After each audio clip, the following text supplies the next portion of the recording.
ओम श्री गंगानाथाय नमः। जय श्री गुरुदेव, जय श्री दादा गुरुदेव जी। आप सभी का बहुत बहुत स्वागत है आज के सत्संग में। आज कुछ दिनों बाद सत्संग हो रहा है, 3-4 दिन सत्संग नहीं हुआ, तो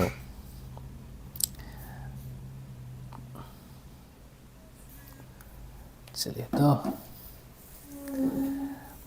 तो सत्संग नहीं हुआ। उसका कारण जो जानते हैं उनको तो पता है कि हम पुस्तक में थोड़ा सा व्यस्त हैं, और पुस्तक लिखना तो बहुत आसान था हमारे लिए।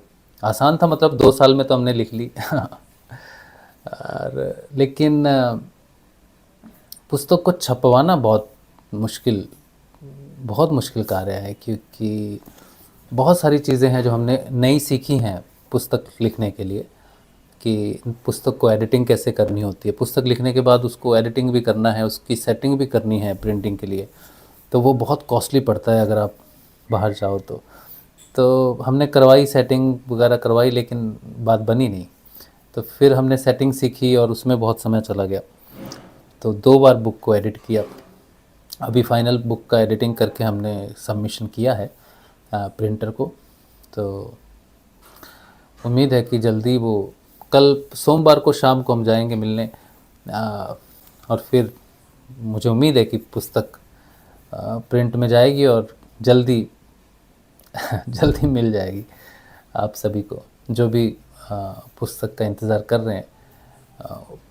जल्दी पुस्तक ज़रूर मिलेगी आपको, ठीक है। और मैं भी बहुत उत्सुकता से प्रतीक्षा कर रहा हूँ कि ये पुस्तक आए और ज़्यादा से ज़्यादा साधकों तक ये पुस्तक पहुँचे और लाभ मिले लोगों को इस पुस्तक से। तो आज का जो मुख्य विषय है सत्संग का, वो सुषुम्ना नाड़ी के बारे में है। और सुषुम्ना नाड़ी जो है ये सबसे महत्वपूर्ण विषय है पूरी साधना का, और ये एक ब्रिज की तरह है, या ये कहिए कि सुषुम्ना नाड़ी ब्रिज के उस तरफ है, यानी कि संसार, ये जो हमारा भौतिक संसार है, इस भौतिक संसार का जो ब्रिज है, जिसे हम, वो ब्रिज गुरु होते हैं हमेशा।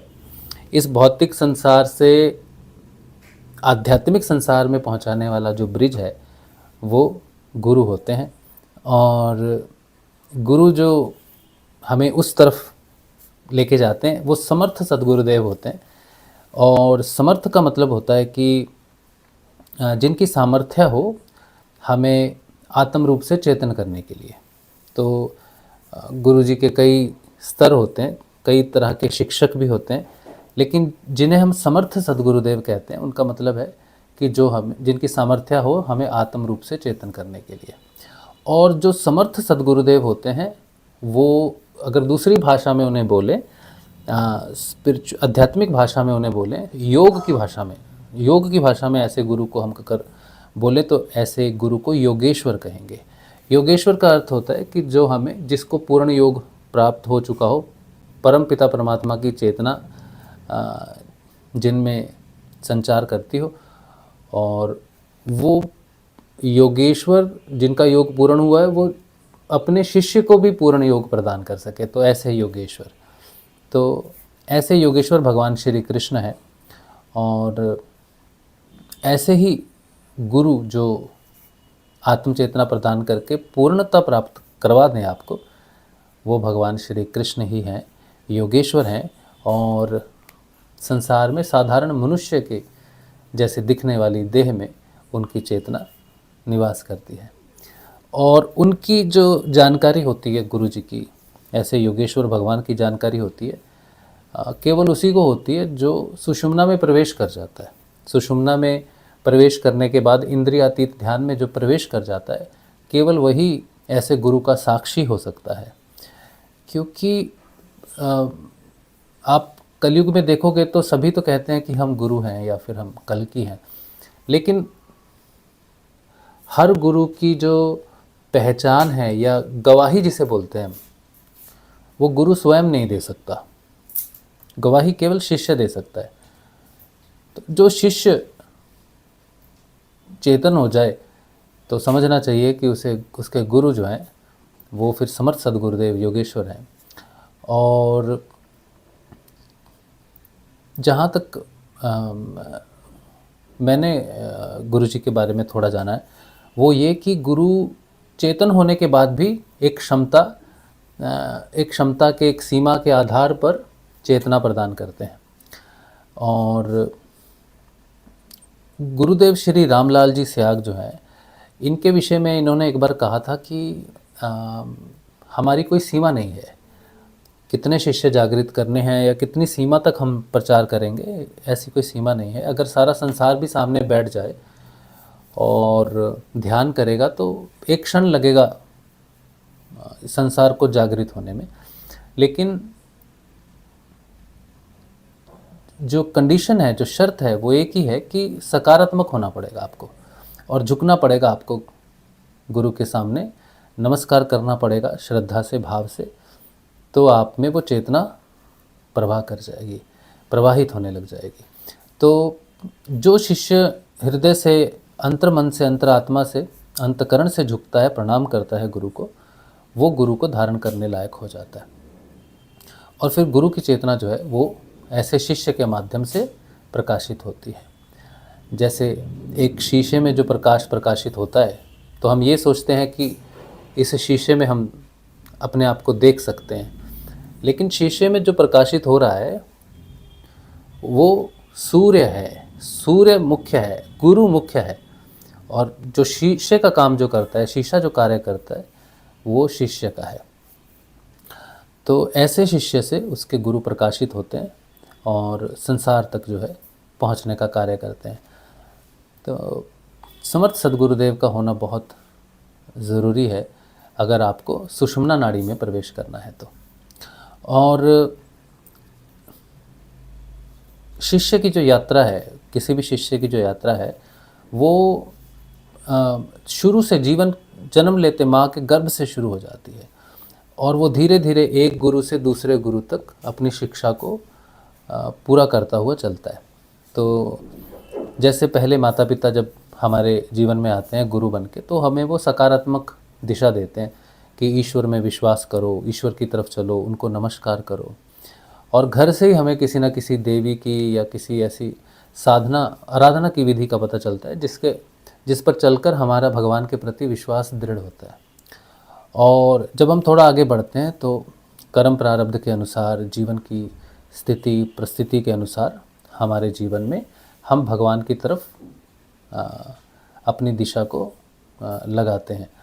और फिर ऐसे गुरु आते हैं जो हमें एक नाम देते हैं, नाम जप देते हैं, जिसे हम जाप करते हैं और हम अपने हृदय क्षेत्र की तरफ बढ़ना शुरू करते हैं।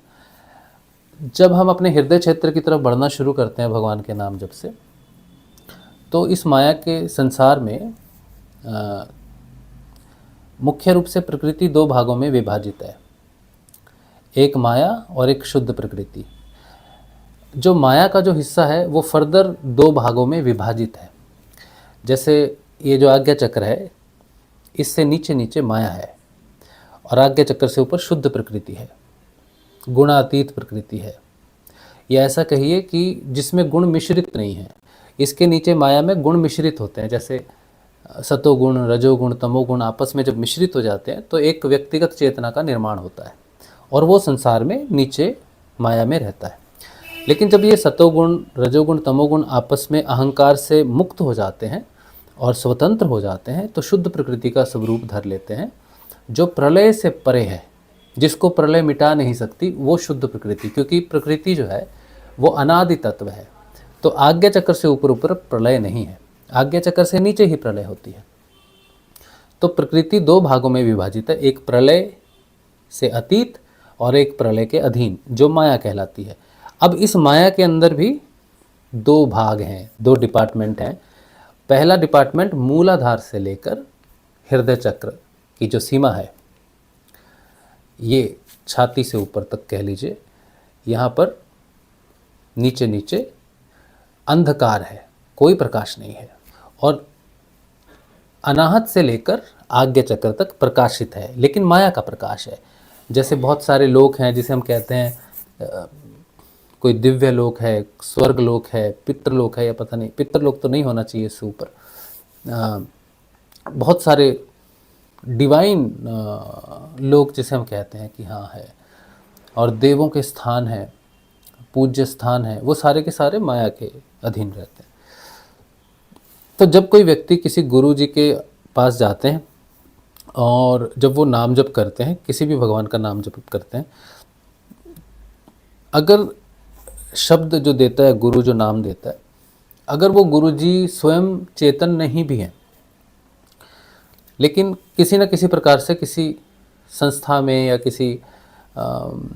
किसी परंपरा में गुरु उनको उपाधि मिली है और वो सत्संग करें, भगवान का भजन करें, या फिर भगवान के नाम से लोगों को प्रेरित करें, लेकिन अगर स्वयं आत्म रूप से चेतन नहीं है, तो भी अगर वो कोई नाम देते हैं किसी शिष्य को और शिष्य वो नाम जप करता है, तो भी शिष्य की जो चेतना है वो भगवान के नाम जप से और गुरु के प्रति श्रद्धा विश्वास से असेंड करनी शुरू हो जाती है, और ये हृदय क्षेत्र जो मैंने बताया इसमें प्रवेश कर जाती है। इसमें जो प्रवेश करती है तो वो ईड़ा पिंगला में प्रवेश करती है, सुषुम्ना से प्रवेश नहीं करती, ठीक है, क्योंकि सुषुम्ना नाड़ी अलग तरीके से कार्य करती है, लेकिन ईड़ा पिंगला जो है वो सीधा ऊपर बढ़ने का कार्य करती है।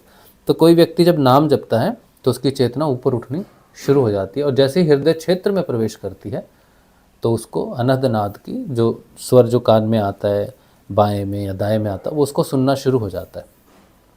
अगर वो फिर से कोई कार्य में लग जाए, नाम जब छोड़ दे, तो नाद, उसकी चेतना नीचे चली जाएगी अनाहत से, और उसको अनाहत नाद सुनना बंद हो जाएगा। तो कई लोगों को अनाहत नाद बीच में सुनना शुरू भी हो जाता है और बंद भी हो सकता है सुनना, ऐसा भी हो जाता है। वो इसी कारण से होता है कि वो ईड़ा पिंगला में ध्यान में या नाम सिमरण में है। अब कोई गुरु अगर चेतन है और वो नाम जब देता है तो भी साधक की चेतना ईड़ा पिंगला से ऊपर उठ के अनाहत में प्रवेश कर सकती है। क्योंकि ये बहुत समझने वाली बात है कि कोई साधक जब किसी गुरु जी की शरण में जाता है तो गुरु जी की 2-3 स्थितियां हो सकती हैं। एक तो वो अगर चेतन नहीं है, नाम देते हैं, उससे आप नाम जप करके अनाहत क्षेत्र में प्रवेश करते हैं, लेकिन आगे नहीं जा पाएंगे उससे। अगर गुरु चेतन है तो आपको अनाहत तक भी पहुंचा देंगे, लेकिन ये ज़रूरी नहीं है कि आपको योग भी प्रदान कर दें। तो मैंने शुरू में आपसे कहा कि समर्थ सद्गुरुदेव योगेश्वर होते हैं जो, तो कई बार गुरु चेतन तो होते हैं लेकिन चेतना प्रदान नहीं कर सकते। उसका कारण होता है, कोई गुरु अगर स्वयं चेतन हो लेकिन चेतना प्रदान ना कर सके, तो ये कैसे होता है? जैसे कोई शिष्य है, जैसे हम हैं, ठीक है, हम अपना एग्जाम्पल इसलिए ले रहे हैं क्योंकि मेरे लिए ये सरल है। ऐसा नहीं कि हम अपने आप को विशेष बनाने की या घोषणा करने की बात कर रहे हैं, मेरे लिए ये सरल है क्योंकि मैं स्वयं को जानता हूँ। अगर जैसे हम सत्संग करते हैं, लोग सत्संग सुनते हैं और बड़ी आसानी से जो है हम उन्हें जो अध्यात्म के जो विषय हैं उन पर चर्चा कर सकते हैं, भगवान की दिशा में दे सकते हैं। जो कार्य हम कर रहे हैं शिष्य बन के, वो गुरु बन के भी कर सकते हैं। लेकिन हमारी जो समस्या होगी गुरु बनने की, वो ये होगी कि हम किसी को चेतना प्रदान नहीं कर सकते। हमें गुरु जी ने जो चेतना प्रदान की है उससे हम काम तो कर सकते हैं, लोगों का मार्गदर्शन या अध्यात्म के विषय में उन्हें बताना, समझाना, या इस दिशा बताना कि इस दिशा में चलो, वो हम कर सकते हैं। लेकिन गुरु का कार्य सिर्फ दिशा देना नहीं है, गुरु का कार्य है कि शिष्य को अपने समान बना लेना। जैसे पारस है, पारस लोहे को सोना करता है, लेकिन जो समर्थ सद्गुरुदेव होते हैं वो अपने समान कर लेते हैं शिष्य को। ऐसे गुरु को योगेश्वर कहा जाता है।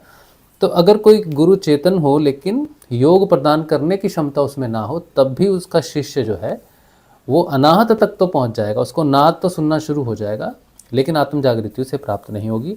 उसका कारण है कि एक शिष्य से गुरु बनने के लिए एक कंडीशन लागू होती है। कंडीशन ये है कि जो शिष्य गुरु पद धारण करता है उसके ऊपर में उसके जो गुरु और शिष्य परंपरा में जो लीनियज होती है, उसके जितने भी गुरु उस लीनियज में रहते हैं, उन सब की तपस्या, उन सब की शक्ति, उन सब का आशीर्वाद और उन सब का आध्यात्मिक धन वो उस शिष्य को देने के लिए तैयार हों। पहली बात। अगर अच्छा कुछ लीनेज में ऐसा हो भी सकता है कि क्योंकि गुरु पद तो ऐसे ही धारण किया जाता है जब गुरु जी कहते हैं कि बेटा अब तुम आगे मार्गदर्शन करो, तो जितने भी गुरु की लीनेज होती है वो आगे शिष्य को देती है, तो शिष्य गुरु पद पर बैठता जरूर है, लेकिन लोग भी आ जाएंगे, भारी संख्या में लोग भी आ जाएंगे, लेकिन आत्म जागृति किसी को भी नहीं मिलेगी। अब देखो ये जो गुरु बैठे हैं गद्दी पर, ये आत्म रूप से स्वयं चेतन भी हो सकते हैं, और गुरु शिष्य परंपरा में उनका जो भी लीनियज है, जो भी जानकारी है, वो भी उनके पास है, लेकिन आत्म रूप से चेतन नहीं कर सकते। गुरु भगवान का आशीर्वाद होने के बाद भी, पूरी गुरु की शक्ति तपस्या देने के बाद भी वो शिष्य गुरु पद बनकर आत्म चेतना नहीं प्रदान कर सकता जब तक कि वो दूसरी कंडीशन लागू ना हो। और दूसरी कंडीशन होती है नील पुरुष का आशीर्वाद। ये जो नील पुरुष है इसे हम परमात्मा बोलते हैं। ये जो नील पुरुष है ये कभी जन्म नहीं लेता, कभी जन्म नहीं लेता। ये अजन्मा है, ये अकाली है, जिसे कहते हैं ना अकाल पुरुष, वो कहते हैं ना एक ओमकार सतनाम श्री वाहिगुरु जी, तो वो अकाली है, वो काल से परे है, इसीलिए उसे अकाली बोलते हैं। वो अजन्मा है। हाँ, अजूनी सैबांग है ना, बड़ा सुंदर है। अभी तो मुझे थोड़ा याद करना पड़ेगा एक ओमकार, लेकिन आप सुनो तो आपको उसमें उस परम पिता परमात्मा नील पुरुष की वो सारी व्याख्या मिलेगी। अभी मैं उसका लिरिक्स देख के बोल ही देता हूँ क्योंकि मेरी इच्छा हो रही बहुत बोलने की।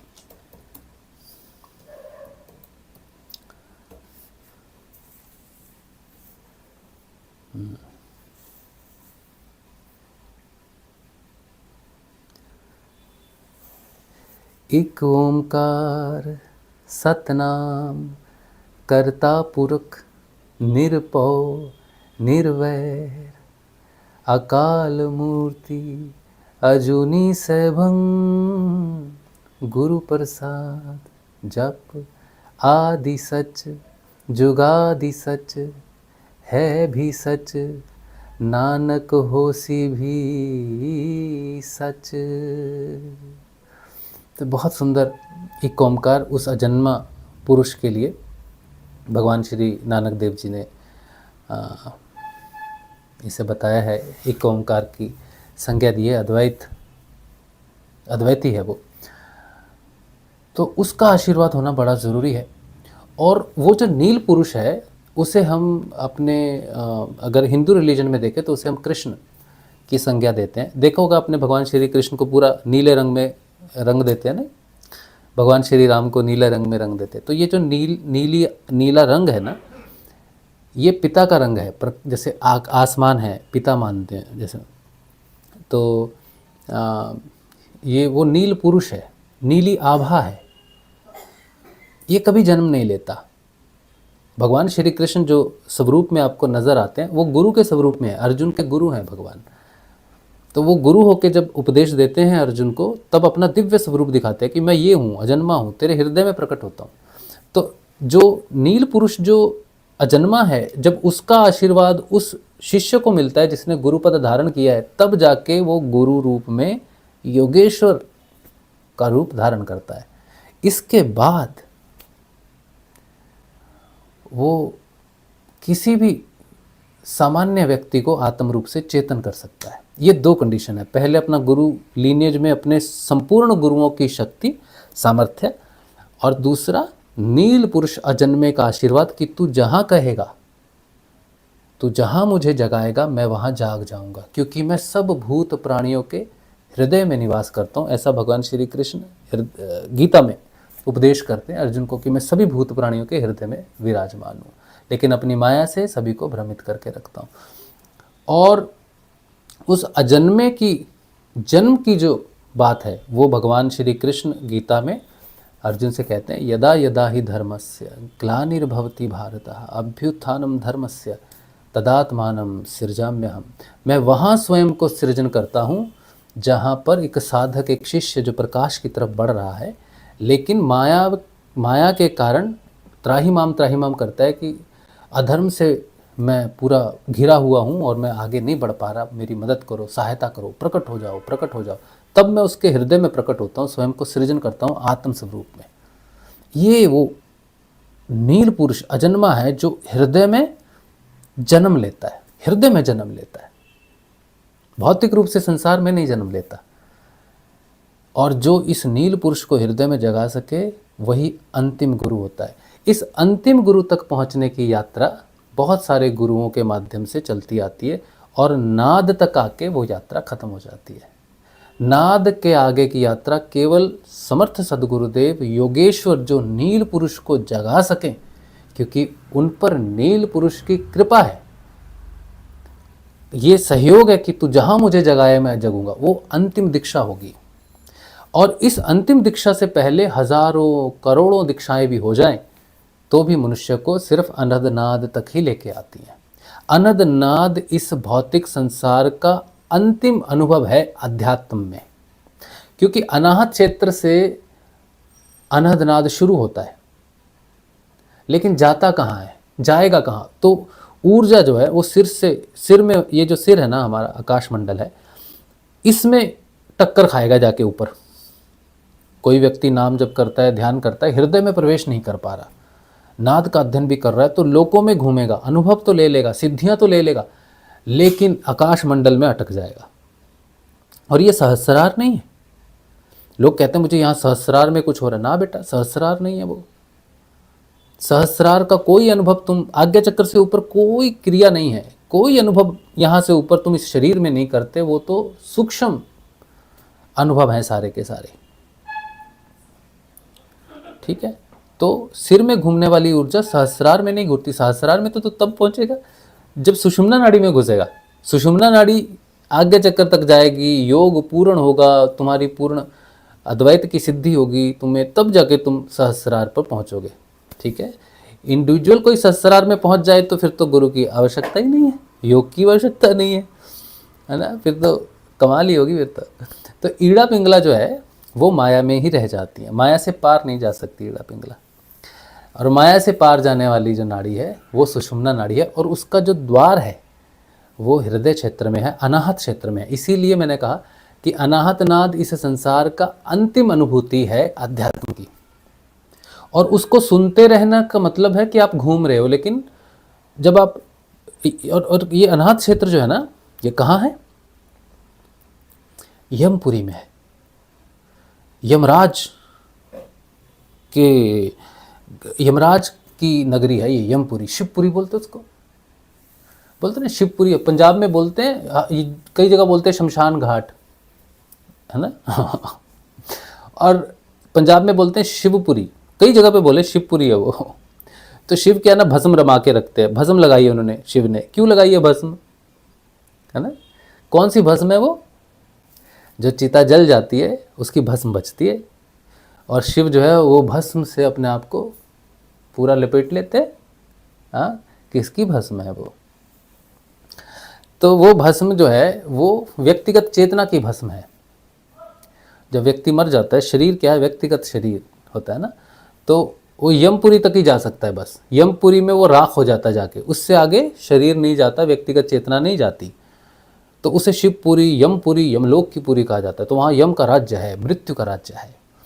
और जो ये नचिकेता है, कठोपनिषद आपकी मेरी हर एक साधक की यात्रा है कठोपनिषद। जब आप साधक हो जाओगे तो आप नचिकेता हो जाओगे।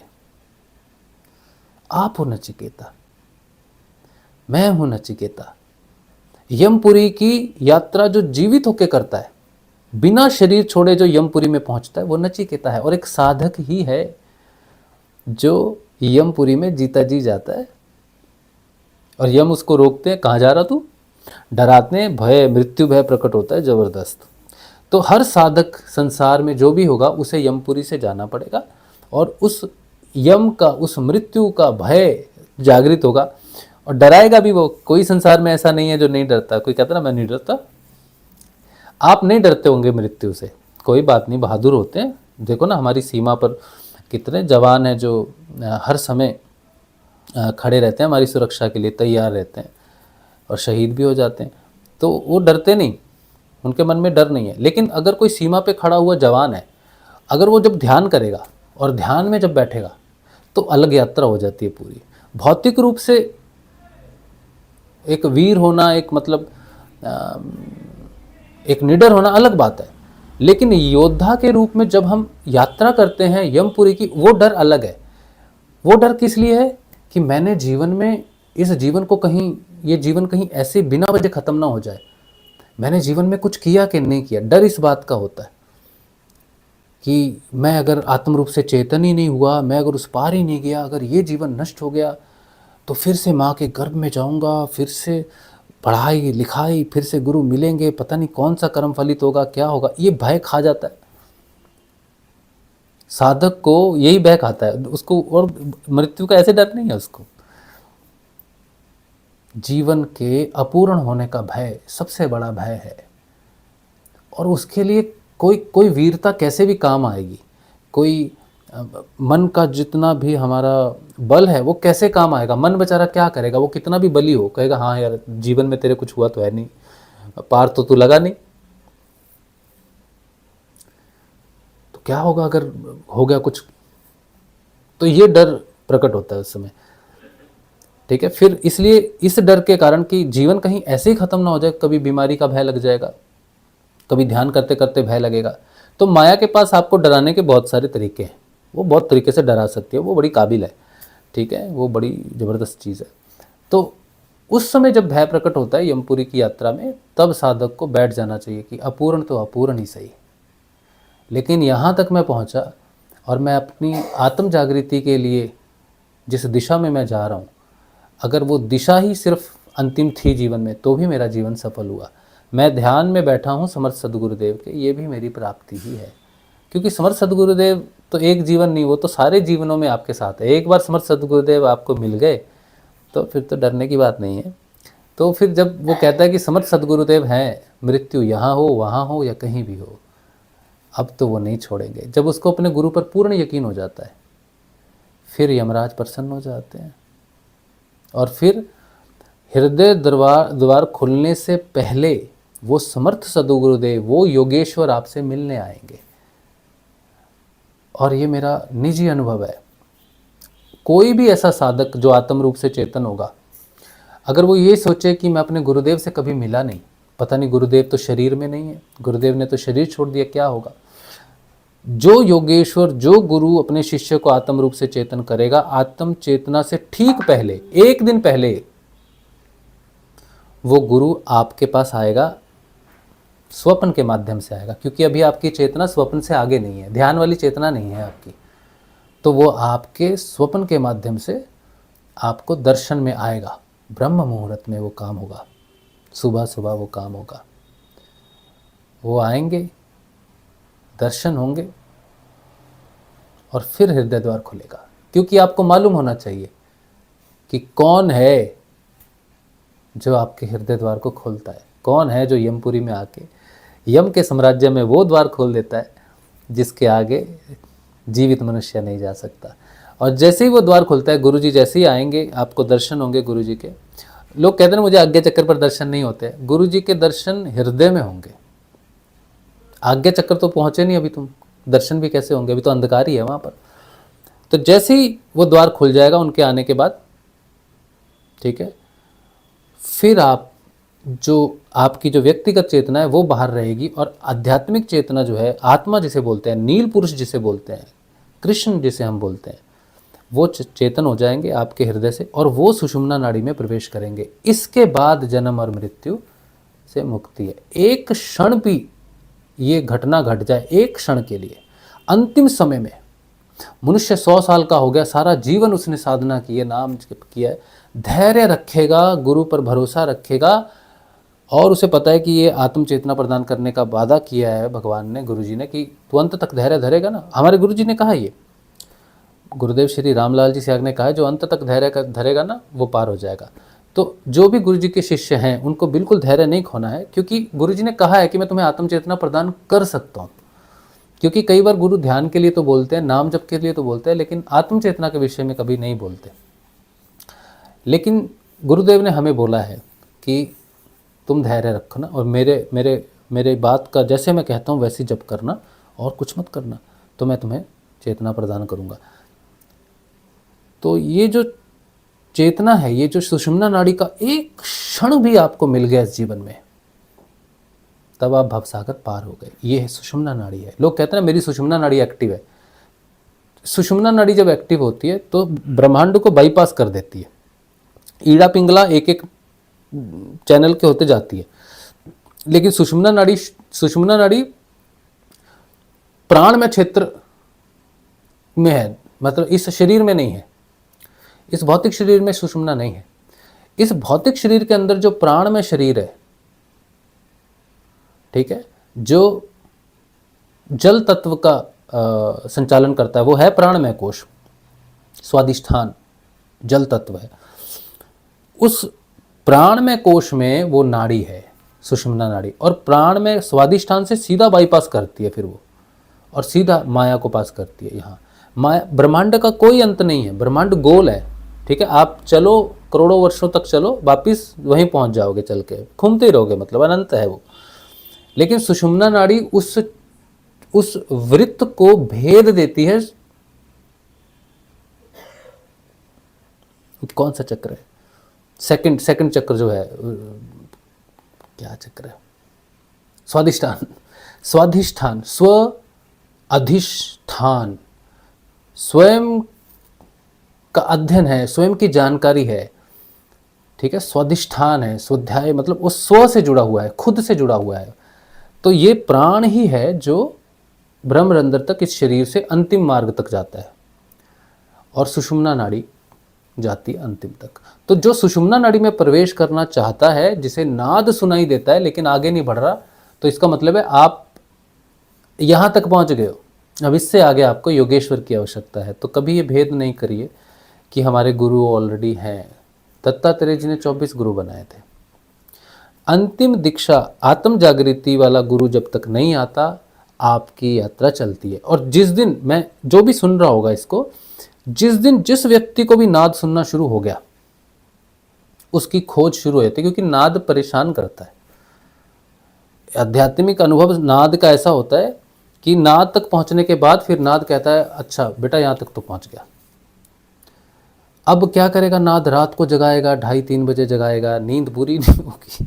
फिर वो बीच में क्या है ना, आप तो साधना करोगे, सोचोगे मैं साधना करूंगा तो ठीक हो जाऊंगा, वो साधना करने से और तेज हो जाएगा, नाम जपने से और तेज हो जाएगा, परेशान करेगा। फिर आपको लगेगा यार, सर्दियों में तो फिर ज़्यादा परेशान करता है, क्योंकि पंखे एसी ये सब बंद होते हैं और सन्नाटा होता है, बाथरूम जैसा सन्नाटा रहता है, कमरों में भी वैसा सन्नाटा रहता है।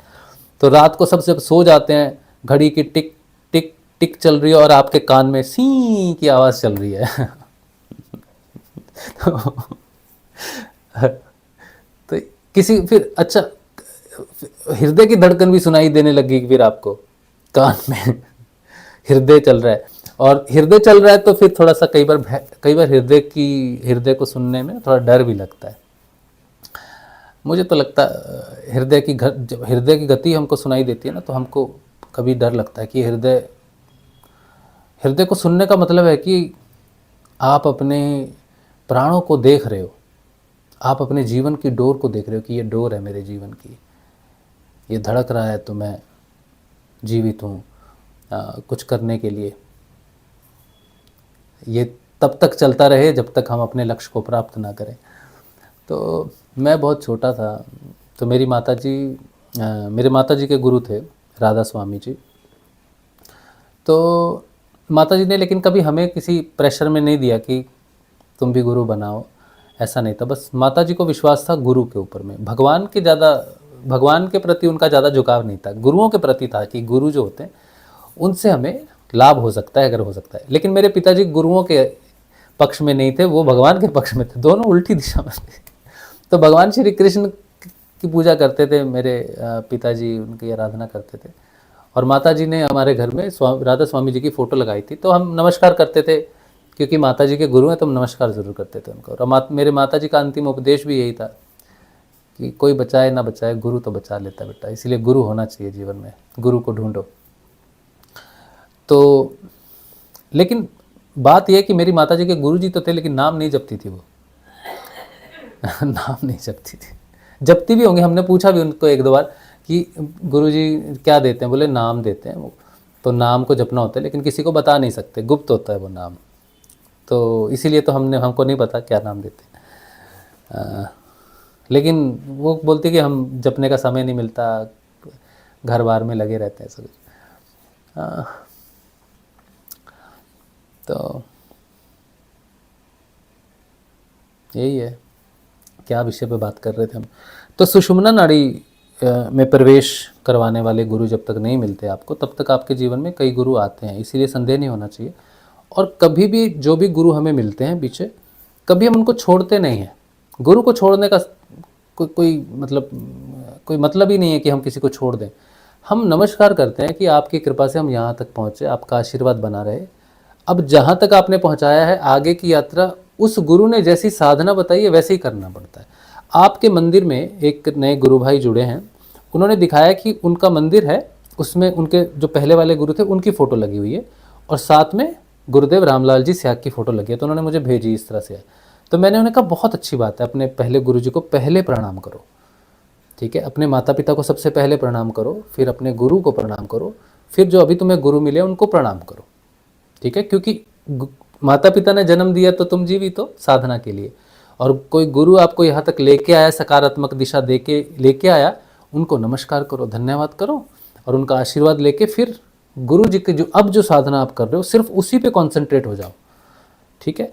आप जब नाम जपोगे ना, कोई भी नाम जपता है कोई व्यक्ति, तो ऑटोमेटिकली आपका नाद पर कॉन्सेंट्रेशन जाएगा ही जाएगा। ये स्वाभाविक और सीधी दिशा है, क्योंकि कोई भी नाम जब हृदय में जाकर अनाहत में परिवर्तित हो जाता है। शब्द कोई भी अनाहत क्षेत्र में प्रवेश नहीं करता। मणिपुर तक शब्द है, राम है, कृष्ण है, अल्लाह है, जीसस है, सब कुछ है, मणिपुर तक है। लेकिन अनाहत क्षेत्र में कोई शब्द नहीं है, वैखरी खत्म हो जाती है अनाहत में, मध्यमा शुरू हो जाती है वहां से।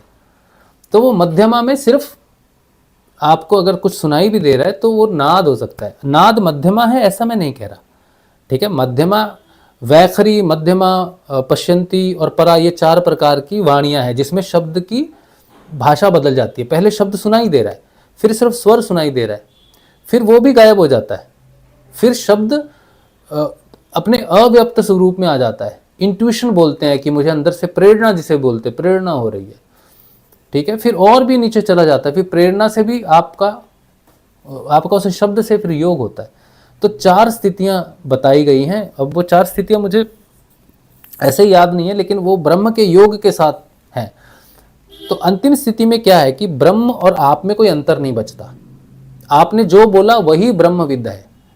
इससे पहले ब्रह्म के साथ जब जब योग होता है तब तब जो आप बोलते हो वो ब्रह्मवाणी में आता है, लेकिन हर समय ब्रह्म की स्थिति नहीं बनी रहती। लेकिन अंतिम स्थिति में ब्रह्म के साथ योग हो जाने के बाद हर समय आप ब्रह्मविद हो। जो आपने बोला वो ब्रह्म है, वही सत्य हो जाएगा।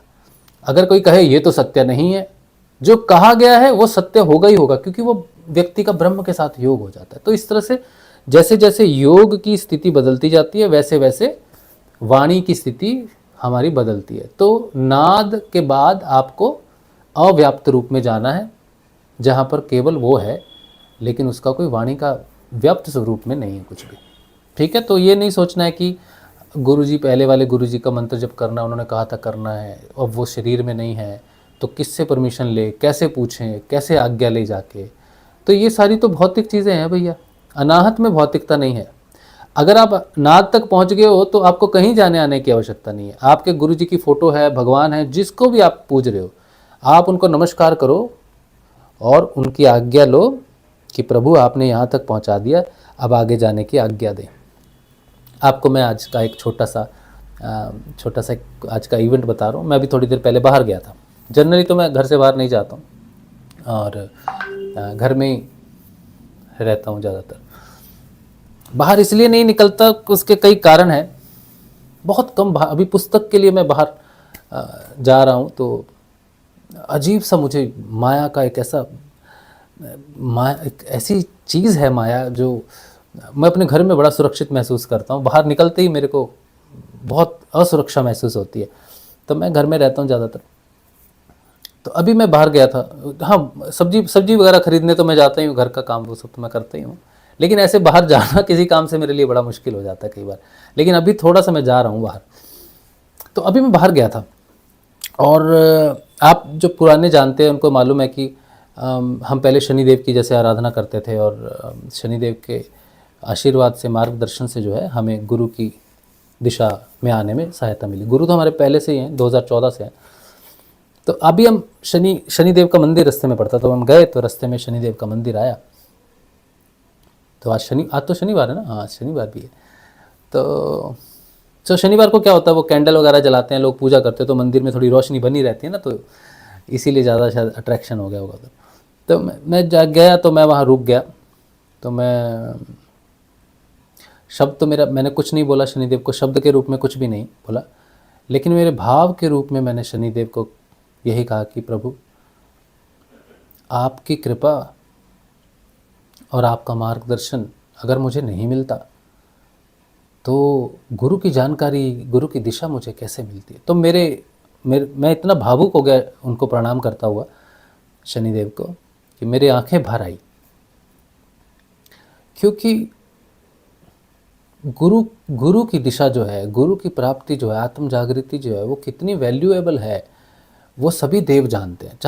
चाहे हनुमान जी को पूछते हैं आप, दुर्गा जी को पूछते हैं, शनिदेव को पूछते हैं, किसी भी देव को पूछते हैं, जब आप उनके सामने नतमस्तक होके आत्म की दिशा मांगेंगे ना, तो वो कोई भी देव हो इस संसार का, वो आपको गुरु भगवान की तरफ का रास्ता बड़ी आसानी से दे देते हैं। वो बड़ा प्रसन्न होकर कहते हैं, बेटा जा, आत्म जागृति में प्रवेश करो।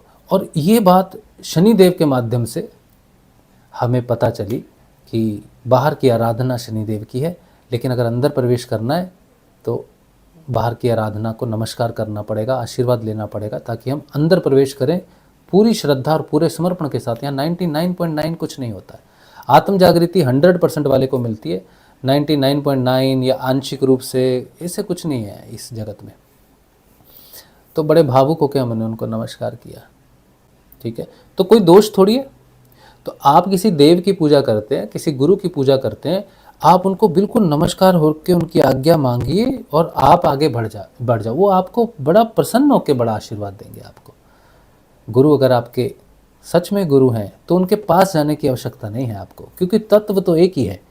जहां आपने आंखें बंद की और भाव रूप से जुड़े, भाव जगत ही सुषुम्ना है, जिसे कहते हैं ना भाव हृदय।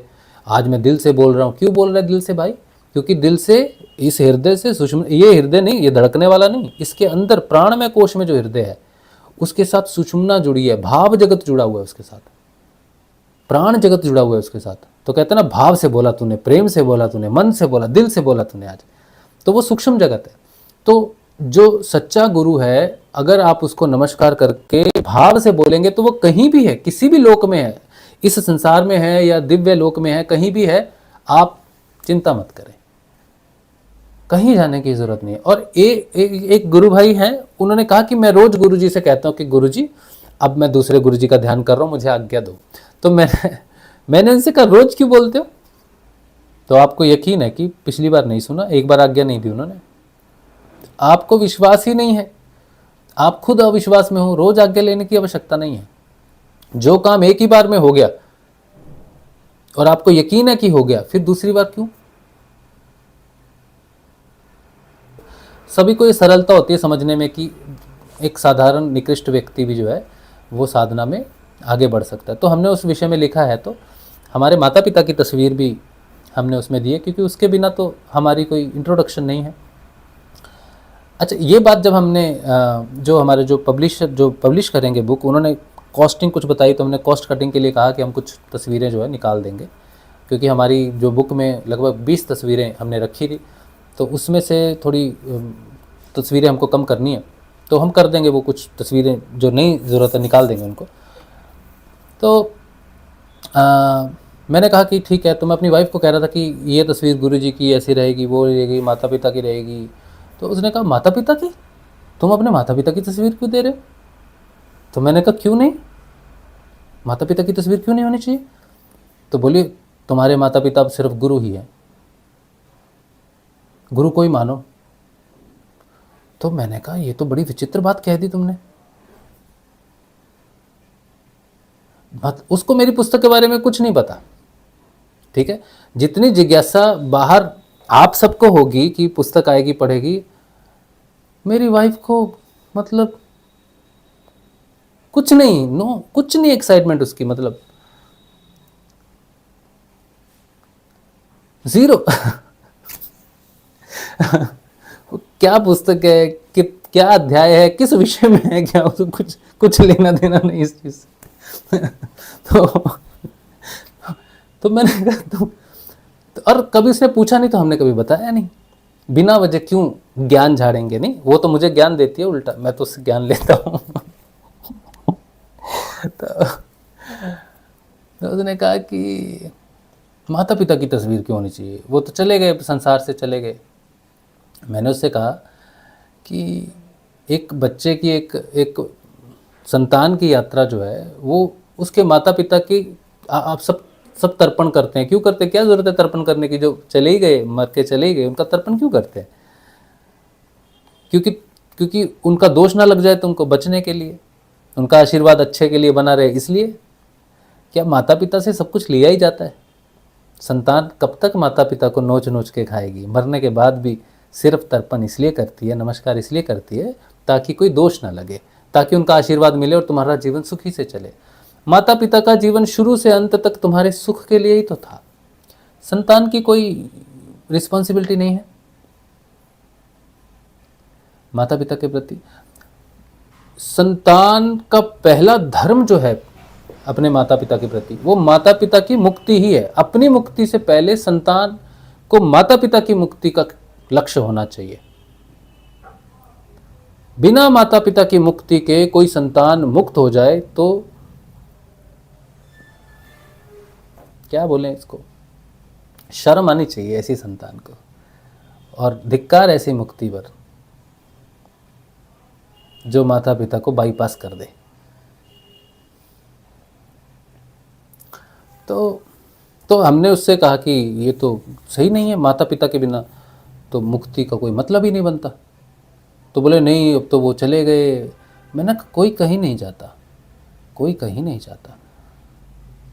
ये जो संसार है ना पूरा, ये किस लिए दौड़ रहा है, भाग रहा है, इनको पता ही नहीं है कौन कब कहाँ खत्म हो जाएगा, पता नहीं है किसी को। मृत्यु का कोई समय किसी को पता है? किसी को नहीं मारा, लेकिन फिर भी उनके प्लान्स हैं 10 ईयर्स 20 ईयर्स। मैं एक कंपनी में काम करता था, हमारे जो चेयरमैन साहब थे, और चेयरमैन साहब की उम्र 69 और बहुत धनवान व्यक्ति हैं, ठीक है, और भगवान उनको लंबी उम्र दे, स्वस्थ दे, अच्छा, ऐसी हम प्रार्थना करते हैं उनके लिए कि अच्छे रहें, स्वस्थ रहें। और तो उन्होंने एक प्लान शुरू किया, और प्लान का प्रोजेक्शन कुछ 10 ईयर्स कुछ था, और वो 2 साल पहले रिटायर हो गए थे कि अब मैं आराम करूँगा, लेकिन थोड़ा लॉस हुआ तो वापस आ गए बेचारे। धन का लॉस तो सह नहीं सकता अमीर व्यक्ति, तो वापस आ गए। तो एक प्रोजेक्शन उन्होंने बनाया 10 वर्ष का। तो मेरी उम्र उस समय होगी शायद आज से 7 साल पहले की बात है, 38 कुछ 37 38। तो मैं उनकी तरफ देख रहा हूँ, मैंने कहा ये 69 ईयर्स है और मैं 38 का हूँ। मुझे अपने कल का यकीन नहीं है कि कल क्या होगा जीवन में, क्या घटना घटेगी, क्योंकि हम तो वैसे ही बहुत सारी बीमारियों से जूझ रहे हैं, बहुत कुछ चीज़ थी उस समय। तो हमें बोला हमको कल का कोई प्लान करें ना कि चलो घूमने चलते हैं, हफ्ते बाद की टिकट बुक करते हैं। तो हम कहा हफ्ते बाद टिकट बुक करेंगे, हफ्ते बाद क्या स्थिति होगी हमारी हमें मालूम भी नहीं है, तो कैसे जाएंगे घूमने। हमारे ऑफिस में एक कोऑर्डिनेटर काम करती थी, वो मार्च में बुक करती थी टिकट दुर्गा पूजा में घूमने की। सारा प्लानिंग उसका मार्च अप्रैल में हो रहा है, दुर्गा पूजा में उसको घूमने जाना, अक्टूबर नवंबर में। हम कहते थे धन्य हो आप, कितना विश्वास है आपको कल के ऊपर में। तो बात यह है कि हम सब जो भी कर रहे हैं इस संसार में वो बिना किसी सिक्योरिटी के कर रहे हैं। जब व्यक्ति को ये बात मालूम पड़ जाती है कि जन्म तिथि तो आपको मालूम है, लेकिन मृत्यु तिथि को जानना भी बहुत आवश्यक है, और वो केवल तब जानी जा सकती है जब आप सुषुम्ना को जीत लोगे। सुषुम्ना स्वामिनी है, और स्वामिनी को जीतने वाला स्वामी है। जब कोई कहता है ना स्वामी जी, तो स्वामी जी कोई टाइटल नहीं है, स्वामी जी एक अवस्था है। स्वामी का मतलब है सुषुम्ना को जीतने वाला, मृत्यु को जानने वाला। जिसने अपनी मृत्यु को जाना है कि मैं तब जाऊंगा। जैसे योगानंद जी, स्वामी विवेकानंद जी, स्वामी योगानंद जी, स्वामी मुक्तानंद जी बोल सकते हैं। तो इन्होंने अपनी मृत्यु को जाना है कि मुझे इस समय जाना है, वो स्वामी हैं। ये जीवन है, यही जीवन है, यही जीवन है। स्वयं को जानना ही जीवन है। तो स्वयं को जब हम जानते हैं तो सबसे पहले हमें उस लोक से पार जाने के लिए जो एक ही लोक है जो हमें रोकेगा, जिसका गेट है जो ओपन होगा सिर्फ पितरों के माध्यम से। पितर नहीं मुक्त होंगे तो आप पितृलोक से आगे नहीं जा सकते। जब आप अपने पितरों को नमस्कार ही नहीं करेंगे कि आपकी कृपा से मुझे ये मनुष्य जन्म मिला, ये शरीर मिला, जिस शरीर से मैंने साधना की, नाम जप किया, बैठा ध्यान किया, ये आपका दिया है। और उनको जब तक आपके आत्म प्रकाश से उनकी दिशा प्रकाशित नहीं होती तो आपके प्रकाश का कोई मोल नहीं है। अपने माता पिता को सदैव नमस्कार करके ही आप आगे जा सकते हैं, नहीं तो नहीं जा सकते। और पहली पुस्तक में माता पिता ही नहीं है तो हमारी क्या ही इंट्रोडक्शन हो सकती है, कुछ नहीं हो सकती। अच्छा, ये बात हमने फिर मेरे पास एक बुक पुस्तक है योगानंद जी की कथा अमृत, जो हमने पढ़ी हुई है लेकिन हमने पढ़ी नहीं अभी तक। तो वो पुस्तक हमने उनको दिखाई, उसमें योगानंद जी माता पिता की तस्वीर है, भाई बहनों की तस्वीर है। तो मैंने कहा तो स्वामी योगानंद जी भी तुम्हारी दिशा में तो फिर कोई मतलब बेकारी काम किया कि पुस्तक में उन्होंने अपने उनकी माता पिता का ये सब दिया हुआ है। तो फिर बोले अच्छा तुम उनकी रीस कर रहे हो। मैंने कहा चलो रीस भी कर रहा हूँ तो एक अच्छे व्यक्ति की कर रहा हूँगा। तो रीस तो नहीं कर रहे हम, तो मैं अपने माता पिता को सम्मान देना चाहते हैं कि उन्होंने जो किया हमारे जीवन में के लिए, उनको पहला प्रकाश मिलना चाहिए। चलो जो भी है, तो ये बात है। सुषुम्ना नाड़ी जो है वो बिना समर्थ सदगुरुदेव के उसमें आपका प्रवेश नहीं हो सकता है। इसीलिए जो भी जहाँ तक भी नाद तक आप पहुँच गए हो तो आगे जाने के लिए अगर आप मार्ग खोज रहे हो तो जो मार्ग हम जानते हैं, जिन्होंने हमें उस तरफ भेजा है, लेकर गए हैं, उनका नाम समर्थ सदगुरुदेव श्री रामलाल जी स्याग है। और हम गुरु जी का प्रचार नहीं करते बिल्कुल भी। क्योंकि गुरु जी का प्रचार करने का कोई मतलब नहीं बनता। हम प्रचार करते हैं स्वयं का, हम प्रचार करते हैं अपने परिवर्तनों का। हमारी जो चेतना है उसमें जो प्रकाश है वो गुरु जी हैं। तो जितनी हमारी चेतना में प्रकाश है वो उतने ही हम अपने गुरु जी को संसार में प्रचार कर सकते हैं गुरु जी का। तो कोई अगर जुड़ना चाहे गुरु जी से तो वो निःशुल्क है। और हम अपने गुरुदेव से कभी नहीं मिले भौतिक रूप से, कभी टेलीफोन पर बात भी नहीं की। ऑनलाइन एक वीडियो के माध्यम से गुरु जी की हमें जानकारी मिली है। तो वो कहते थे कि गुरु शरीर नहीं होता है, गुरु चेतना होता है। और आज हमें समझ में आया कि चेतना का मतलब है शब्द ब्रह्म। शब्द घर है उस पर ब्रह्म का। जो गुरु शब्द देता है वो स्वयं उस शब्द में वास करता है।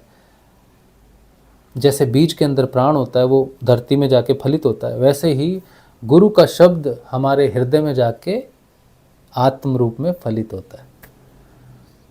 तो सुषुम्ना नाड़ी का रहस्य, अध्यात्म जगत का रहस्य, नील पुरुष का रहस्य, शब्द ब्रह्म का रहस्य और तुम्हारे जीवन का स्वामित्व उस सुषुम्ना नाड़ी में प्रवेश करना है। और कोई सोहम का जप कर रहा है, कोई सांसों पे ध्यान दे रहा है, कहीं भी ध्यान दे रहा है ना, तो प्रवेश जो हृदय द्वार में है वो गुरु ही करवाएगा तुम्हारा। बिना गुरु के निगुरा नहीं जा सकता सुषुम्ना में। सगुरा ही जाता है सिर्फ। जिसका गुरु है, समर्थ है, योगेश्वर है, कृष्ण है, वो ही सुषुम्ना में प्रवेश कर सकता है। ये अंतिम सत्य है। कृष्ण ही सुषुम्ना में प्रवेश करवा सकता है, स्वयं को जगा सकता है। और कृष्ण ही स्वयं को जगा सकता है, इसका प्रमाण आपको श्रीमद् भागवत में मिलेगा। कृष्ण ही स्वयं को जगा सकता है बस। इसकी जब श्रीमद् भागवत शुरू होती है ना, तो श्रीमद् भागवत में सुखदेव महाराज क्या करते हैं, बताते हैं कि सृष्टि, कोई कहता है सृष्टि की रचना क्यों हो गई, कैसे हो गई, है ना। तो श्रीमद् भागवत में बताया कि प्रकृति और पुरुष जो है अनादि तत्व है। तो प्रकृति में 3 गुण होते हैं, सतोगुण, रजोगुण, तमोगुण और पुरुष।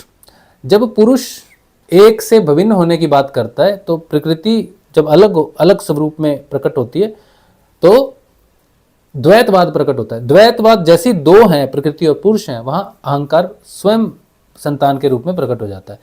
ये अहंकार जब सतोगुण को विकृत करता है तो देव रचना होती है, रजोगुण को विकृत करता है तो सूक्ष्म तन्मात्राओं की, सूक्ष्म जगत की रचना होती है, और तमोगुण को विकृत करता है तो स्थूल तत्वों की रचना होती है जिससे संसार होता है। तो एक विराट पुरुष की रचना होती है, तत्वों, इन गुणों की विकृति से अहंकार की एक विराट पुरुष की रचना होती है। जिसे आप देखते हैं ना, वो सो रहा है, विष्णु जी सो रहे हैं ना, विराट पुरुष सो रहा है, तो रचना हो गई, लेकिन वो हिल नहीं रहा, कुछ नहीं हो रहा, प्राणहीन है। लेकिन तो तत्वों की जब विकृति होती है अहंकार से और विराट पुरुष की रचना हो जाती है स्थूल रूप तक, लेकिन उसमें प्राण नहीं है। प्रकृति ने ये सारी रचना करी है, इसमें पुरुष का कोई योगदान नहीं रहता। अब जब इसमें कोई प्राण ही नहीं है, इसमें कोई हलचल ही नहीं है, ना देवों का कोई मतलब है, ना सूक्ष्म जगत का कोई मतलब है, ना स्थूल का कोई मतलब है, सब प्राणहीन होकर पड़े हैं, तब वो पुरुष बीज रूप से, चेतन रूप से उस विराट पुरुष में जब प्रवेश करता है तब विराट पुरुष में हलचल होती है, तब जाके सृष्टि की रचना जो क्रम है वो शुरू होता है। तो इसका अर्थ ये है कि जब गुरुदेव, जो हमारा ये जो शरीर है ना, ये विराट स्वरूप ही है, लेकिन ये चेतन नहीं है। जिसे हम खाना पीना बोलते हैं, मर रहा है, जी रहा है, जन्म ले रहा है, ये मृत है, ये मृत है, ये जीवन नहीं है, ये मुख्य जीवन नहीं है। तुम्हारा जन्म लेना और तुम्हारा मर जाना बिना चेतना के मृत ही है, सुषुप्ति है, कोई जीवन नहीं। लेकिन जब गुरु कृपा से वो गुरु जो उसी पुरुष का स्वरूप है, गुरुर ब्रह्मा गुरुर विष्णु गुरुर्देवो महेश्वरा गुरु साक्षात परब्रह्म तस्मै श्री गुरुवे, वो परब्रह्म का स्वरूप, वो शब्द स्वरूप में जो बीज आपके हृदय में डालेगा, तब विराट पुरुष में चेतना आएगी और तुम वो विराट सुषुप्ति हो। तब तुम्हारी विराट जागृति होगी सुषुम्ना में, तब जाके समझ में आएगा कि देवता क्या है, सूक्ष्म जगत क्या है, स्थूल जगत क्या है, कैसे रचना हो रही है, कैसे संसार चल रहा है। केवल सुषुम्ना में प्रवेश करने के बाद गुरु के पुरुष पुरुषोत्तम के रूप में आपको जब जगाएगा, वो तब पता चलेगा ये वही पुरुषोत्तम है जिसने प्रकृति को संचालित किया हुआ है, जिसने विराट पुरुष को संचालित किया हुआ है। तो ये जो शरीर है मनुष्य का, ये विराट स्वरूप का ही प्रतिरूप है।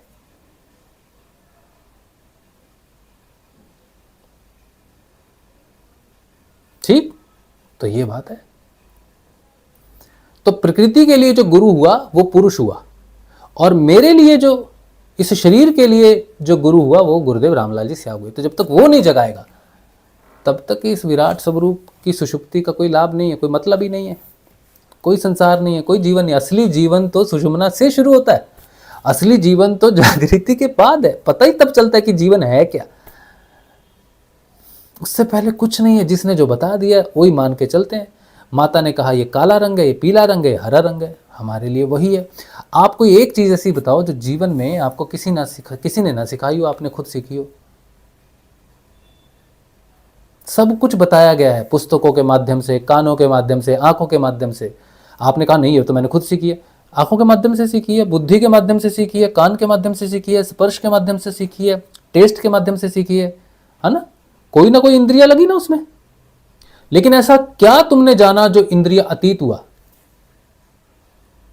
तुम्हारा कुछ भी जाना नहीं हुआ, कुछ नहीं जाना इस लंबी चौड़ी उम्र में क्योंकि जो कुछ भी जाना वो इंद्रियों ने जाना था। तो जब सुषुम्ना में प्रवेश होता है, इंद्रियातीत ध्यान लगता है, तब वो जाना जाता है जो जनाया नहीं जा सकता इंद्रियों से, लिखा नहीं जा सकता, पढ़ा नहीं जा सकता, वेदों में नहीं समझा जा सकता, कहीं भी कुछ भी नहीं, वो ट्रांसफर ही नहीं हो सकता। जो सीखा, जो असली सीखना है वो इंद्रिय अतीत है, जो जानकारी है वो इंद्रिय अतीत है, जो ज्ञान है वो इंद्रिय अतीत है, और इंद्रियों से बाहर भी नहीं निकलता वो, कितनी भी कोशिश कर लो।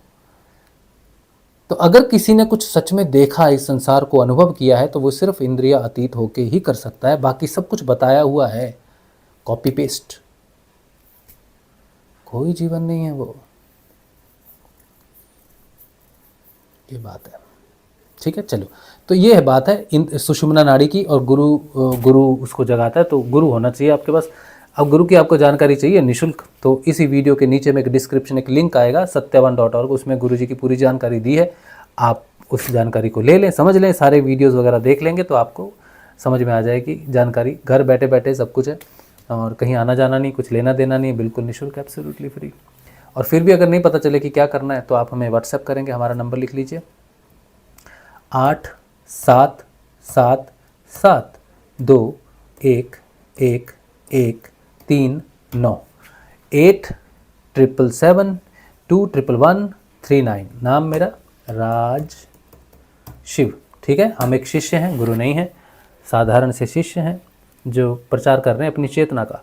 तो आपको कोई भी जानकारी चाहिए हो साधना के विषय में तो आप हमें व्हाट्सएप कर दें, वॉइस मैसेज कर दें, तो हम आपको समय मिलने पर उसको रिप्लाई कर देंगे। ठीक है, ये बात है। चलिए अब लेंगे आपके प्रश्न उत्तर, शुरू से शुरू करेंगे ऊपर से। आप सभी को जय श्री गुरुदेव। नवीन W9N इनका आईडी है। कहते हैं मोक्ष और आत्मज्ञान में क्या फ़र्क है, और अगर आत्मज्ञान के बाद अगर आदमी गौतम बुद्ध की तरह होता है, बिल्कुल है, मीन्स बिल्कुल शांत, गुस्सा बिल्कुल ज़ीरो, तो इस हिसाब से करोड़ों में 1 या 2 का आत्मज्ञान हुआ है। बुद्ध को आत्मज्ञान नहीं था, बुद्ध आत्मज्ञानी नहीं है। पहली बात तो ये है, बुद्ध ने कभी आत्मा में ही नहीं विश्वास किया। बुद्ध ने कहीं भी आत्मा का कोई भी प्रसंग नहीं दिखाया, कहीं नहीं लिखा हुआ बुद्ध ने आत्मा के बारे में बात की। बुद्ध आत्मज्ञानी नहीं थे, बुद्ध थे।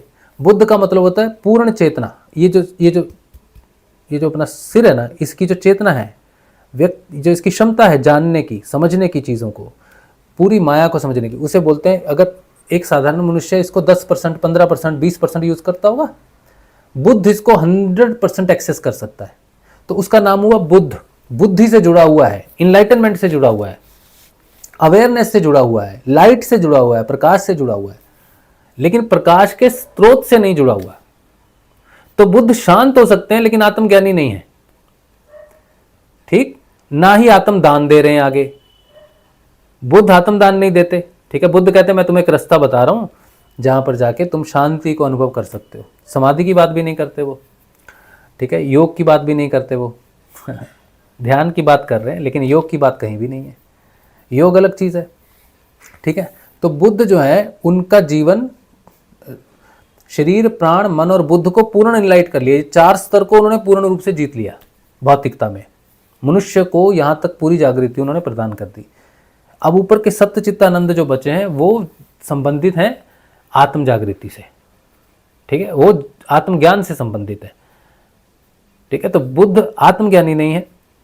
और बात रही मोक्ष की, तो मोक्ष का मतलब सिर्फ इतना ही है कि मन का क्षय हो जाता है। मोक्ष जो शब्द आया वो आया मन का क्षय हो जाना, मोक्ष है। जब मन नहीं है किसी के पास, जब मन नहीं है तो उसका जन्म नहीं हो सकता, क्योंकि जन्म होता है त्रिगुणों के अधीन। सतोगुण, रजोगुण, तमोगुण मिश्रित होकर जब कोई कर्म फलित करेंगे तो वो किसके माध्यम से करेंगे? मन होना चाहिए। मन के बिना कोई भी कर्म का भोग नहीं हो सकता है। अगर मन का क्षय हो गया तो कर्म पड़े रह गए ऊपर, जन्म नहीं हो सकता, किसी भी योनि में जन्म नहीं हो सकता। मोक्ष का मतलब है जन्महीन, मृत्युहीन, ये मतलब है मोक्ष का। ठीक है, आत्मज्ञान का मतलब है कि आत्मा का ज्ञान होना, अद्वैतवाद का, परमात्मा के साथ एकत्व होना, और संपूर्ण सृष्टि का अनुभव होना कि क्या चल रहा है भाई। ठीक है,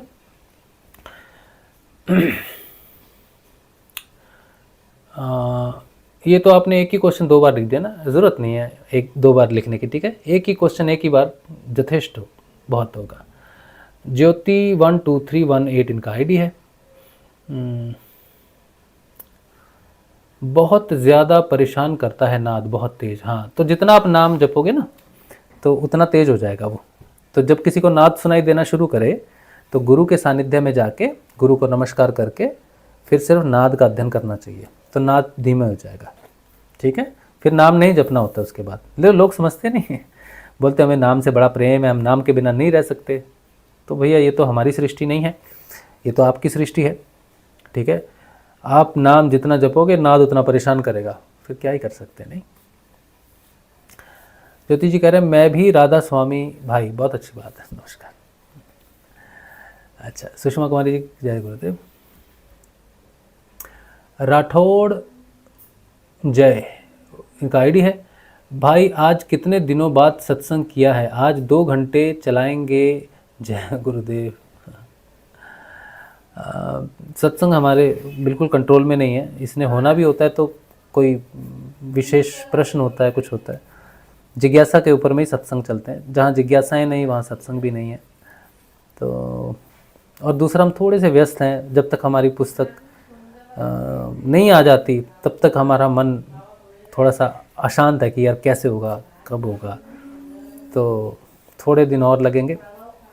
सोमवार को हम फाइनल करके आएंगे मीटिंग में शाम को, और फिर पता चलेगा, लेकिन सोमवार को हम फाइनल कुछ भी करके कर देंगे और डिले नहीं करेंगे।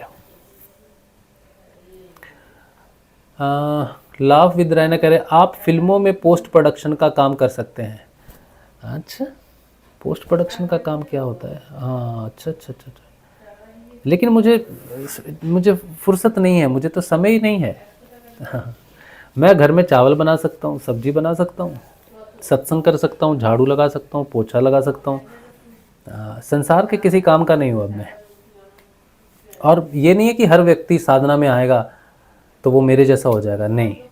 मेरे को एक भगवान की कृपा से मुझे काम मिला है सत्संग का, ये काम है रीना, और ये बहुत जिम्मेदारी जिम्मेदारी तो नहीं, वैसे कोई अपने आप ही चलता है ये तो, लेकिन ये काम है, ये गुरु भगवान की ड्यूटी है, इसी से हमारा चल जाता है।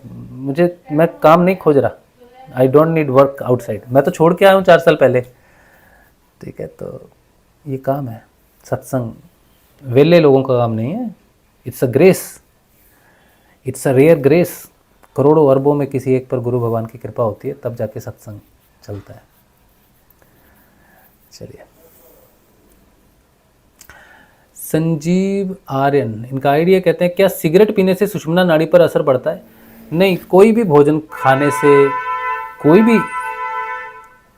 कोई भोजन खाने से, कोई नशा करने से, किसी प्रकार से कुछ भी हो, जीवन कैसा भी हो, सुषुम्ना नाड़ी को कोई फर्क नहीं पड़ता है। शरीर को पड़ता है, गुर्दे, फेफड़े, पेट, इनको फर्क पड़ता है शरीर को प्रभाव पड़ता है खाने पीने से, लेकिन आत्म चेतना के लिए कुछ मैटर नहीं करता। कोई जात मैटर नहीं करती, कोई धर्म मैटर नहीं करता, कोई देश मैटर नहीं करता, कोई समय मैटर नहीं करता, कोई भोजन मैटर नहीं करता, कोई गोत्र मैटर नहीं करता, कुछ भी मैटर नहीं करता, कोई लिंग मैटर नहीं करता, कोई पुरुष है, स्त्री है, नपुंसक है, कोई भी है, पुरुष मतलब मनुष्य होना चाहिए, मनुष्य होना चाहिए, बस यही एकमात्र शर्त है सुषुम्ना के लिए, केवल मनुष्य होना। कोई कितना निकृष्ट है, कौन क्या है, इससे कोई फर्क नहीं पड़ता। ये शंकराचार्य जी ने कहा उत्तम जीवन, 3 कंडीशन है उत्तम जीवन की। पहला मनुष्य जीवन, दूसरा मुक्ति की इच्छा, और तीसरा मुक्ति देने वाला समर्थ सदगुरुदेव। ये तीनों किसी के जीवन में है तो वो उत्तम जीवन में है तो 2 तो हो जाते हैं, मनुष्य जीवन आपको मिल गया, मुक्ति की इच्छा भी अगर आपकी होगी, अब तीसरा समर्थ सदगुरुदेव जो मुक्ति दे सकता है वो मिल जाए तो उत्तम जीवन है, और कुछ नहीं चाहिए। लाभ विद रैना कह रहे हैं भाई सभी वीडियो में आप एक ही बात कहते हैं, फिर भी बहुत अच्छी लगती है, मुझे पता है हाँ, एक ही बात कहता हूँ मैं, लेकिन घुमा के कहता हूँ, है ना, घुमा के कहता हूँ, लेकिन अच्छी लगती है ना। होता ये है कि हम जो रेगुलर देखते हैं वो तो देखते हैं, लेकिन बहुत सारे लोग नए जुड़ते हैं, हर रोज़ कम से कम कभी 10 जुड़ जाते हैं नए, कभी 15 लोग जुड़ते हैं, कभी 5 लोग जुड़ते हैं डेली नियमित रूप से। जो हमारा जो चैनल है ना, इसकी जो सब्सक्रिप्शन है उसमें रोज़ हम देखते हैं। तो 1 महीने में, अभी शायद 1 महीने में कितने, पिछले 28 दिन में कितने जुड़े हैं दिखा दो।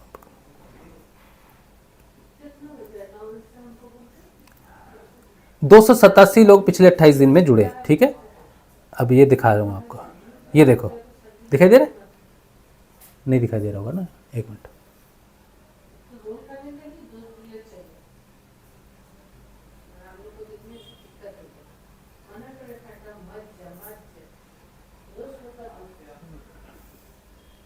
अब दिखाई दे रहा है, ये देख रहे हो, ये ग्राफ देख रहे हो आप, है ना। अब आप देख रहे होगे, एक मिनट, हाँ ये देखो, एक दिन 18, 12, ऑन एन एवरेज 12, 6, है ना। ये लोग जो जुड़ते हैं रोज, 27 नवंबर को 11 लोग, 26 नवंबर को 6 लोग, 25 नवंबर को 11 लोग, ये जुड़ रहे हैं, ऐसे जुड़ रहे हैं। और हम अभी प्रचार नहीं करते अपने वीडियो का, कभी कभी बीच में कर देते हैं, तो अभी तो प्रचार ऐसा नहीं चल रहा। पुस्तक आएगी तो प्रचार करेंगे, तो फिर एक बार तो एक दिन में 480 लोग जुड़े थे, 480, 360 ऐसे करके। हाँ, वो तब हमने प्रचार किया था। तो ये YouTube तो हमारे वीडियो का प्रचार नहीं करता है। आप लोग जो कोई शेयर कर देते हैं इधर उधर तो हो जाता है, लेकिन अगर हमारा वीडियो पहुंचे ना लोगों तक, ये पहुंचता नहीं, कुछ बहुत कम सीमा तक पहुंचता है, क्योंकि वीडियो बड़े लंबे होते हैं ना, तो लोगों के पास टाइम नहीं रहता होता। लेकिन YouTube अगर हमारे वीडियो को सही से प्रचार कर दे तो बहुत ज़बरदस्त तबाही ला देंगे हम। चलिए, अच्छा, चलो, तो मीना ललवानी जी कह रही हैं, साधना से जब बॉडी में चेंज होता है तो तबीयत भी खराब होती है क्या? हाँ, साधना में शरीर में थोड़ी ऊपर नीचे चीज़ें होती रहती हैं, घबराना नहीं चाहिए, ठीक है। थोड़ा बहुत तो वो कारीगर है ना, वो थोड़ा ठीक करेगा, DNA में चेंजेस होते हैं तो होता है थोड़ा, ठीक है। संजीव आर्यन, जो ज्योत निरंजन, इतने भयंकर शब्द लिखे हैं आपने, ज्योत निरंजन, संस्कार, ओमकार, सोहम और सतनाम, ये 5 नाम देते हैं राधा स्वामी। अरे लिखने की ज़रूरत नहीं होती ये सारी चीज़ें, ये लिखने की ज़रूरत, पंथ वाले जो सार्वजनिक हैं, सार्वजनिक है। अच्छा, फिर भी गुरु शब्द को देखो, हमारे गुरु जी ने भी जो शब्द दिया ना, उसको बोल के दिया है। लेकिन कई बार कोई शिष्य होता है, वो लिख देता है, गुरु जी का मंत्र लिख देता है, कभी ग्रुप में लिख देता है। तो मैं कहता हूँ देखो, शब्द ना वैसे ही उसको छुपा के रखना, जैसे जैसे हम लोग अपने प्राइवेट पार्ट्स को छुपा के रखते हैं ना, इज्जत बचा के रखते हैं, वैसे ही वो शब्द को भी छुपा के रखना चाहिए। क्यों रखना चाहिए बेटा? क्योंकि जो नया साधक जब उस शब्द को सुनता है ना, तो उसको गुरु की वाणी में सुनना चाहिए, उसको बड़ा सौभाग्य मिलता है। अगर जो गुरु ने शब्द दिया किसी साधारण व्यक्ति से सुन लिया, तो बाद में गुरु से सुना, फिर उसको ना ध्यान नहीं लगेगा, ध्यान तो लगेगा, उसको फर्क नहीं पड़ेगा, लेकिन कई बार उसका जब ध्यान नहीं लगता ना, तो उसके मन में डाउट आ जाता है, यार मैंने डायरेक्ट गुरु जी से नहीं सुना, इसीलिए शायद मुझे प्रभाव नहीं दे रहा है। तो इस तरह की कई शंकाएं उसको घेर लेती हैं। अब उसको तो मालूम नहीं है ना इस चीज़ का, तो क्या करना चाहिए? दिशा देनी चाहिए, सीधा जाओ वहाँ पर सुनो, वो गुरु जी की वाणी में सुनो, गुरु जी की आवाज़ में सुनो। जिसने सुन लिया उसके साथ आप बात कर सकते हो, लेकिन जो चीज़ पब्लिक प्लेटफॉर्म पे है वहाँ पर उस चीज़ को छुपा के रखना चाहिए। गुरु जी की आवाज़ में पहले वो सुने, ऐसा तो ज़रूर करना चाहिए, ऐसा मेरा मत है। बाकी तो आपकी इच्छा है, ठीक है। चलो, संगीता शर्मा जी इनका आईडी है, कहती हैं भैया यह कौन सी समाधि है जिसमें प्रकृति अपने रहस्य खोलती है, अर्थात दृश्य रूप में दिखाई देती है, जो भी कुंडलिनी माता कार्य कर रही होती है? हम नहीं देखा अभी तक, मुझे नहीं दिखा अभी कुछ भी, तो मैं आपको इस बारे में तो नहीं बता सकता हूँ। हाँ, ध्यान तक तो बता सकता हूँ, और इसके आगे तो मुझे मालूम नहीं है, मैंने देखा ही नहीं कुछ अभी। मुझे जो कुछ भी ध्यान के माध्यम से जो कुछ भी आंतरिक रूप से जो प्रकट होता है वो मैं बोल देता हूँ, जो साक्षात्कार में आ गया है, लेकिन हमने अभी देखा कुछ नहीं है। दिव्य दृष्टि जो कहते हैं ना, वो दिव्य दृष्टि अभी तक तो वैसी नहीं रूप धारण किया उसने, जैसा आप प्रश्न पूछ रहे हो कि हम, जैसे गुरु जी भी कहते हैं ना, अनलिमिटेड भूत भविष्य देख सकते हैं, तो